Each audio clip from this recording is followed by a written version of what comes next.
We're the Pogues, and our mission this summer is to have a good time all the time. Let's go, boys. Hey! Oh! Not much of a hugger, man. In 2020, Netflix released a show that, for a moment, sat at number 1 on Netflix's own charts. Its cast went from complete unknowns to tens of millions of followers. That show was Outer Banks. But today, it's a very different story. Because as the 5th and final season gets closer, most of its own fans aren't excited. They're angry. Thousands of them have publicly sworn they will never watch the show again. You see, at the end of season 4, Outer Banks did something almost no show has ever dared to do. It took JJ Maybank, the most loved character it had, and ended him in the final minutes of the season. So in this video, we're going on a journey through the show's history to find out how it all went wrong. How did a show this big end up at war with its own audience? Was ending JJ really always the plan? And can season 5 fix any of it? So buckle up, because I assure you, the story of Outer Banks is going to be a wild ride.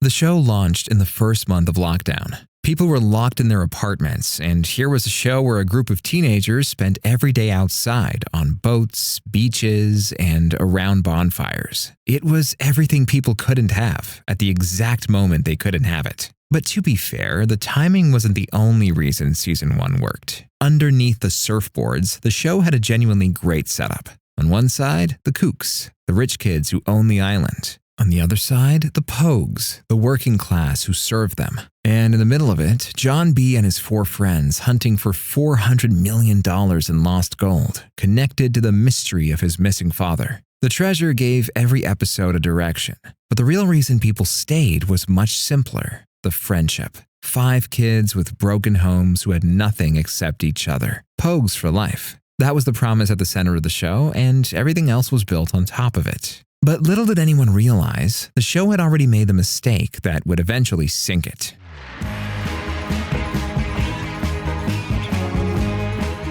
You see, Outer Banks was designed as a treasure hunt, and the problem with the treasure hunt is very simple. What happens after you find the treasure? The show's answer was another treasure. Every season, the map changed, but the formula stayed identical. The Pogues find a clue, a rich villain steals it, everyone chases each other across the ocean, and the season ends with the next treasure teased. Now, to be fair, plenty of shows repeat a formula. The bigger issue was that the stakes stopped meaning anything. Characters kept dying and then just not being dead. Ward Cameron, the main villain, blew himself up in front of witnesses and came back. John B.'s father was dead for years and came back. Season after season, the show trained its audience to believe that death was a trick it played before a reveal. And whilst all this was happening, the things people actually loved, the friendship, the class war back home, kept getting less screen time, replaced by chases through jungles and deserts on the other side of the world. You could see the shift in how people talked about it. Season 1, fans were obsessed. Season 2, it was fun. Season 3,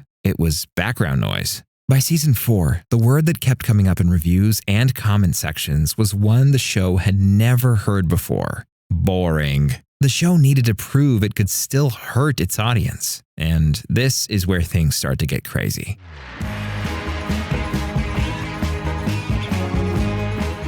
Season 4 was split into 2 parts. The season had quietly been building around JJ, played by Rudy Panko, the Pogue with the abusive father and nothing to his name, who fans had adopted as the heart of the group. This season, he discovers the man who raised him wasn't his real father at all. His biological father is a kook, aka Rich, named Chandler Groff. And in the final episode, Groff ends his own son. Within hours, social media was flooded. One fan wrote that there is literally no Outer Banks without JJ Maybank. Another called it the biggest TV fumble of all time. Others said they felt betrayed, that JJ was the one character who deserved a happy ending after everything he'd suffered, and that they couldn't rewatch the old seasons anymore knowing how it ends. And plenty pointed out the obvious. The villains of this show survived cliffs, explosions, and boat crashes across 4 seasons. But the most beloved Pogue dies from one knife wound, just like that. Then came the rumors, feuds behind the scenes, distance between the cast, an actor being pushed out. The creators denied all of it, insisting that ending JJ was always the plan. But whether it was planned or not almost didn't matter, because the show had broken the one rule it was built on.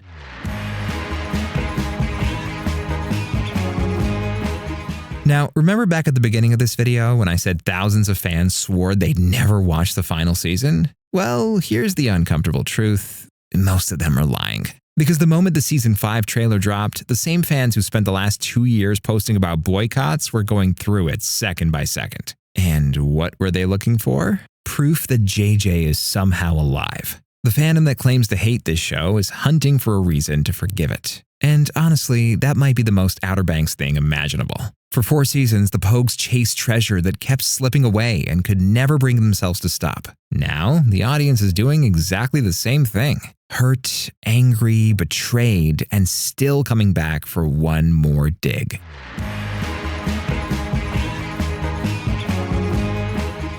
Okay, so let's just quickly summarize where we're up to, because we've covered a lot here. A show launches at the perfect moment in history and blows up off the back of one promise: 5 friends against the world. It then spends 3 seasons swapping that promise for an endless chain of treasure maps, while teaching its audience that death never sticks. Then, to prove the stakes are real, it ends the one character nobody wanted to lose in the most brutal way possible, right before the finale. The fandom declares war, and now the final season is on its way. Phew. So, what next? The creators say it will be their best season yet. But here's the thing, Outer Banks now has 1 season to answer a single question. Was ending JJ a brave choice that gives the story a real ending? Or the moment a great show dug its own grave? Anyway, all that's left for me to say is thank you for watching this video to the end. You are a legend, and I'll see you in the next video.